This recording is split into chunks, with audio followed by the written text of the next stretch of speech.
Hello students, welcome to zoology class. Today, in continuation to my presentations on cell structure and function, I will take the structure and function of nucleus. So, nucleus, it is the most important and essential part of the cell because it directs and it controls all the cellular activities and carries the hereditary information of the cell. And this nucleus, it is the membranous bound structure that contains the cell's hereditary information and controls the cell's growth and reproduction. So it is the command center of the eukaryotic cell and is commonly the most prominent organelle in the cell, accounting for about 10% of the cell's volume. So nucleus is very much important for the cell and it occupies about 10% of the cell's volume, and it contains the hereditary information. And in prokaryotes, the nucleus is without distinct nuclear membrane, and in eukaryotes the nucleus is present in almost all the eukaryotic cells except for the mature red blood cells of the mammals, that is the RBCs of mammals have no nucleus, and moreover mature flowing seed tube elements of the plants have no nucleus. So in eukaryotic cells it is present in almost all types of the cell. So nucleus is very much important. And in general, a eukaryotic cell has only one nucleus. However, some eukaryotic cells are n-nucleated cells, means without a nucleus. For example, I told you that red blood cells where there is no nucleus, whereas some cells are multinucleate, which consist of two or more nuclei. For example, in slime moles, it means that in the cells of the slime moles there are two or more nuclei, and in RBCs there is no nucleus. And if the cell is without nucleus, we can say that it is n-nucleated. And sometimes the cells are multinucleate, for example in slime moles. Then nucleus is separated from the rest of the cell or the cytoplasm by a nuclear membrane. As I told you earlier that the nucleus is a membrane bound structure, and so it is separated from the rest of the cytoplasm of the cell by the nuclear membrane. And nucleus regulates the integrity of the genes and gene expression, so it is known as the control center of the cell. So it has the hereditary information, it contains the genes, so it is known as the control center of the cell. So the structure of the nucleus, it encompasses the nuclear membrane, nucleoplasm, nucleolus and chromosomes. It means if we study the structure of the nucleus, first of all there is nuclear membrane, then inside there is nucleoplasm, there is present nucleolus inside the nucleus, and there are present chromosomes. So we have to study these four things one by one. First of all, I will discuss about the nuclear membrane. So nuclear membrane, it is a double layered structure that encloses the contents of the nucleus, and the outer layer of the membrane is connected to the endoplasmic reticulum. And like the cell membrane, nuclear envelope, it also consists of phospholipids which form a lipid bilayer, and the envelope helps to maintain the shape of the nucleus and assists in regulating the flow of molecules into and out of the nucleus through these nuclear pores. And the nucleus communicates with the remaining of the cell or the cytoplasm through these nuclear pores. Such nuclear pores are the sites of exchange of large molecules, for example proteins and RNA, between the nucleus and the cytoplasm. And a fluid-filled space or the perinuclear space is present between the two layers of the nuclear membrane. It means that the nuclear membrane of the nucleus, it is double layered, and the outer layer of the nucleus, it is connected to the endoplasmic reticulum, and the nuclear envelope is also made up of phospholipids and form a lipid bilayer, just like the cell membrane. And in between these two membranes of the nucleus, there is a perinuclear space, and in this perinuclear space there is a fluid which is known as perinuclear fluid. And in between the continuity of the double layered membrane of the nucleus, there are certain pores which are known as nuclear pores, and through these nuclear pores the exchange of material takes place between the nucleus and the cytoplasm. So this is about the nuclear membrane, which is double layered. Then comes the nucleoplasm. So inside the nuclear membrane, that is a double layered membrane of the nucleus, there is present nucleoplasm. And nucleoplasm is a gelatinous substance within the nuclear envelope, and it is also known as the karyoplasm. And this semi-aqueous material, it is similar to cytoplasm, and it is composed of mainly water with dissolved salts, enzymes and organic molecules suspended within. So nucleoplasm is also known as karyoplasm, and it contains water mainly, and in this water there are dissolved salts, enzymes, organic molecules, etc. Then nucleolus and the chromosomes are surrounded by the nucleoplasm. It means that in this nucleoplasm are present nucleolus and the chromosomes, and which are surrounded by this nucleoplasm are the karyoplasm, which function to cushion and protect the contents of the nucleus. Then nucleoplasm also supports the nucleus by helping to maintain its shape. So shape of the nucleus is maintained by the nucleoplasm or the karyoplasm.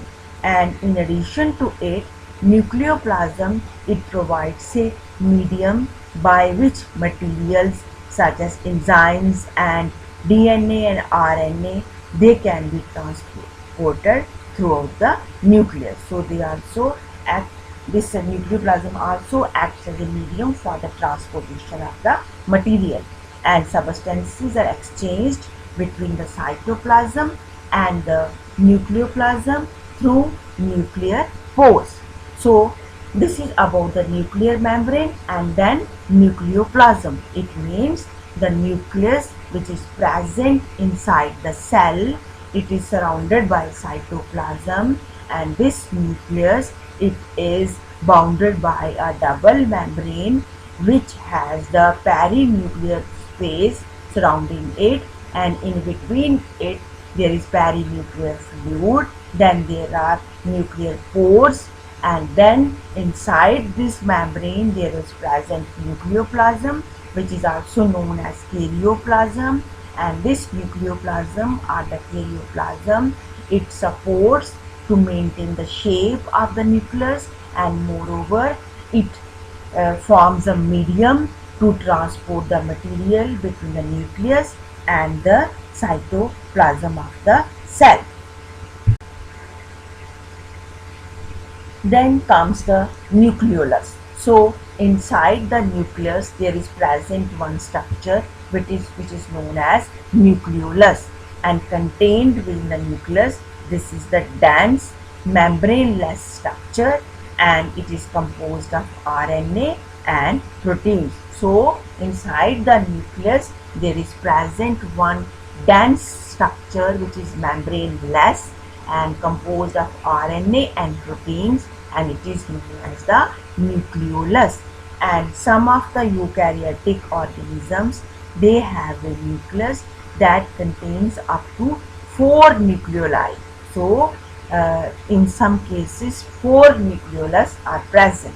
Then nucleolus contains nucleolar organizers which are part of the chromosomes with the genes for ribosome synthesis on them. So this nucleolus, it contains parts of the chromosomes which form the ribosomes. So there are the genes for the ribosome synthesis on the nucleolus. Then nucleolus, it helps to synthesize ribosomes by transcribing and assembling the ribosomal RNA subunits, and these subunits, they join together to form the ribosome during the protein synthesis. And nucleolus disappears when the cell undergoes division, and it is reformed after the completion of the cell division. So this is the role of the nucleolus, which is present inside the nucleus. Then comes the diagram showing structure of the nucleus. So this is nucleus. So suppose this one is the cell, and here it is a cytoplasm, and in the center there is present nucleus. This is the double layered membrane of the nucleus, and these are the nuclear pores, and this is the nucleolus, and this is nucleoplasm or the karyoplasm, and here there are present chromatin material and the chromosomes. So till now we have studied about the nuclear membrane, then nucleolus and nucleoplasm, and then in nucleoplasm there are present chromosomes. Now we will discuss about the chromosomes. So nucleus is an organelle that houses the chromosomes. So chromosomes are present in the nucleolus, that is in the nucleoplasm, and chromosomes, they consist of DNA which contains the hereditary information and instructions for cell growth, development and reproduction. And chromosomes are present in the form of strings of DNA and histone proteins, and this forms the chromatin of the nucleus. When the cell is resting, that is, it is not dividing, then the chromosomes are organized into long entangled structures, and that long entangled structure is known as the chromatin. This is in the form of the strings, and when the cell is resting. But when cell starts dividing, this chromatin, it is condensed. So the chromatin is further classified into heterochromatin and euchromatin based on its function. And if it is heterochromatin, it is a highly condensed, transcriptionally inactive form and mostly present adjacent to the nuclear membrane. So heterochromatin is very much condensed and it is present near the nuclear membrane. And euchromatin, it is a delicate, less condensed form of the chromatin, and it is found in the transcribing cell when the cell is dividing. So the chromosomes, it has the chromatin. Then in the nucleus of each cell, the DNA molecule is packed into thread-like structures called chromosomes. So basically chromosomes have DNA molecules packed in it, and they are in the form of the thread-like structure. And each chromosome, so we can say, is made up of DNA which is tightly coiled many times around proteins, and those proteins are histones, and that supports the structure. So DNA is tightly coiled to form the chromosomes. Basically, chromosomes have DNA, and the chromosomes, it, they were first described by Strasburger in 1815, and the term chromosome was given by Waldeyer in 1888, and they appear as rod-shaped dark-stained bodies in the form of two distinct chromatids attached to each other by the centromere, and during the metaphase stage of the mitosis, when cells are stained with a suitable basic dye and viewed under a light microscope. It means if we see the structure of the chromosome under the light microscope at the metaphase stage of the division, then chromosome appears as a rod-shaped dark-stained body in the form of two rods, and they are known as the chromatids, and it seems that two chromatids, they are attached to each other by a structure known as centromere. So this is the structure of the chromosome. These are the two chromatids, and these two chromatids, they are joined together by a structure which is known as the centromere. So these are the two chromatids. One is this and other one is this, and these two are joined with the centromere. And these two chromatids of one chromosome, they are known as the sister chromatids. And you may be knowing that chromosomes are present in two homologous forms, and these are this is one chromosome and it is two homologous forms, and the chromatids of these two homologous chromosomes, they are known as the non-sister chromatids, and the chromatids of one chromosome, they are known as the sister chromatids. So this is the structure of the chromosome, that is, it has two chromatids joined together by means of the centromere. Then centromere, we can call this centromere also as primary constriction.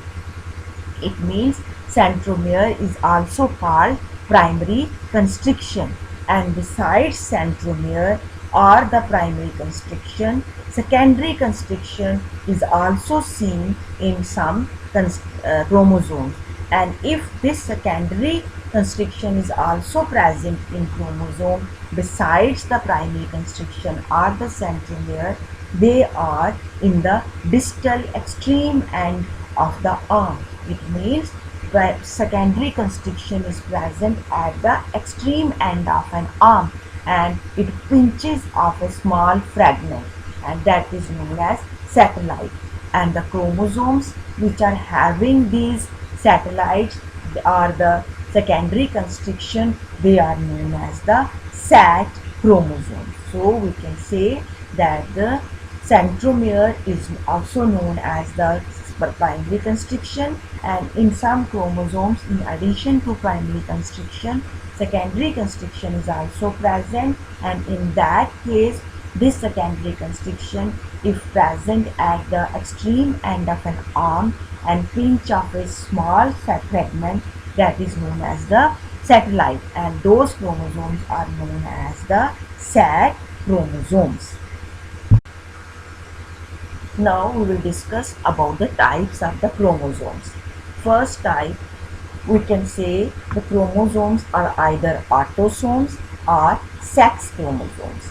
Human chromosomes are of two types. They are autosomes and sex chromosomes, and genetic traits which are linked to the sex of the person, they are passed on to the sex chromosomes, and the rest of the genetic information is present in the autosomes.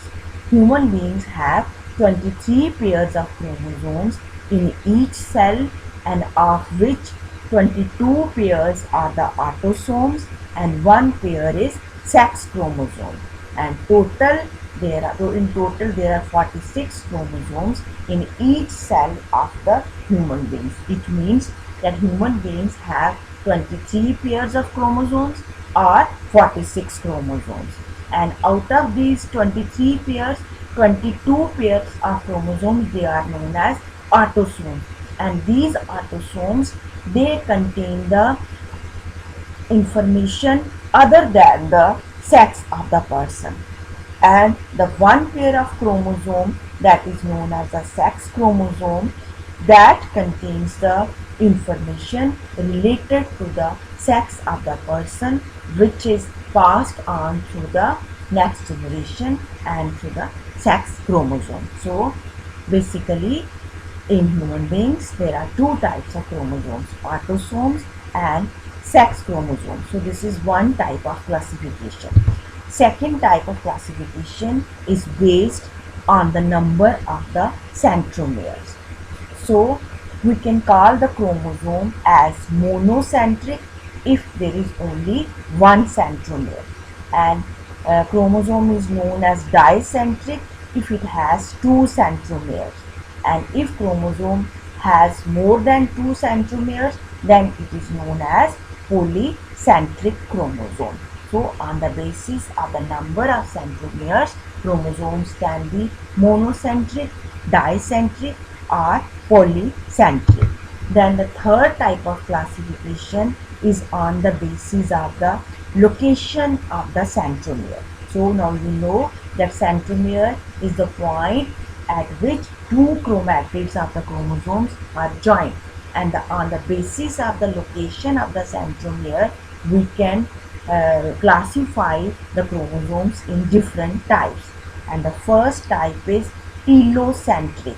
These are the rod-shaped chromosomes with centromere occupying the terminal position, so that the chromosome has just one arm. So this is the telocentric chromosome, and here the centromere is present at the terminal end, and so chromosome it has only one arm and the other arm is missing. So this type of chromosome is known as telocentric. And the second type of chromosome is the acrocentric. These are also rod-shaped chromosomes with centromere occupying a subterminal position. That is, one arm is very long and the other arm is very short. So this is the acrocentric chromosome. One arm is very long and the other arm is very small, and the centromere is present at the subterminal position. Now the third type of the chromosome is known as submetacentric. In these chromosomes, they have the centromere slightly away from the midpoint, so the two arms are unequal. Here this is the submetacentric chromosome. So these two arms, they are not actually exactly equal. One arm is slightly longer and the other arm is slightly shorter, and this type of chromosome is known as submetacentric. And the last type of chromosome, it is known as metacentric. These are the V-shaped chromosomes in which the centromere is present in the middle and the chromosome has two equal arms. So it is present in the center, and these two arms, they are exactly equal, and this type of the chromosome is known as the metacentric. So we have three types of classifications of the chromosome. Firstly, chromosomes can be autosomes or the sex chromosomes, and the second type of classification is on the basis of the number of centromeres. That is, the chromosomes can be monocentric, dicentric or polycentric, and on the basis of the location of the centromere, the chromosomes can be telocentric, acrocentric, submetacentric and metacentric. So these are the types of the classifications of the chromosomes. So now we have studied about the nucleus structure, and then comes the function of the nucleus. Now you know that the basic function of the nucleus is that it stores the genetic information, that is the DNA and RNA, and DNA replication, that is duplication it occurs in the nucleus when when it is dividing and when it is passed to the daughter cells. And nucleus enables the synthesis of nearly all the proteins through the synthesis of the RNA. And nucleus houses the nucleolus, which is the site of the production of the ribosomes. And selective transportation of regulatory factors and energy molecules, it occurs through the nuclear pores. So nucleus is very much important for the cell, and so we now know that it contains the hereditary information of the cell and all the instructions for reproduction, development, metabolism and behavior. It is present in the coiled structure inside the nucleus, which is known as the chromosomes. So nucleus controls all the cellular activities of the cell. So nucleus, it is very much important for the cell.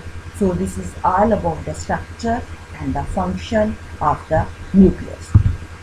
So today we have studied the structure and function of the nucleus. We have studied that nucleus is present in the center of the cell, and nucleus has four main parts, that is the nuclear membrane, then nucleoplasm, then nucleolus, and then the chromosomes. And we have studied the structure of all these parts one by one, and then we have studied the function of the nucleus. So this is all about for today. I have already sent you study material. Now you have to prepare notes by combining the material of both the study material as well as this presentation, and you have to come up with doubts if any, and we can discuss those doubts in the class. Thank you.